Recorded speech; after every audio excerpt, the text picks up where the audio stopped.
नमस्कार, मी वंशिता जाधव आपण सर्वांचे राजमुद्रा न्यूज मध्ये स्वागत करते। कुडाळ येथे एका हॉटेलमध्ये राजरोसपणे दारू विक्री सुरू असताना सुद्धा पोलीस प्रशासन गप्प का? उत्पादन शुल्क विभाग जेमतेम कार्यवाही का करते, असाच सवाल आता नागरिक करू लागले आहेत। जावळी तालुक्यामध्ये अवैध धंदा उताला असून या हॉटेलवर दिवसाढवळ्या दारू विक्री करत आहेत व विक्री करत असतानाच हा व्हिडिओ सोशल मीडियावर व्हायरल होत आहे। तरी देखील आता प्रशासन यावर काय कार्यवाही करणार हे देखील पाहावं लागेल।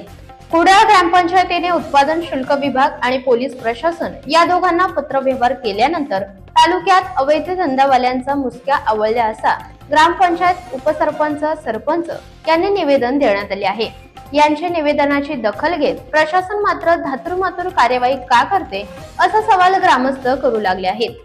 कुडाळ भागांमध्ये हॉटेलवर राजरोसपणे धंदा सुरू असताना सुद्धा पोलीस प्रशासन छोटीशी कार्यवाही करते, पण धंदा मात्र बंद का होत नाही याचा जाब विचारण्यासाठी काही काळानंतर जन आंदोलन उभं होणार असल्याची चर्चा देखील जावळीमध्ये होऊ लागली आहे।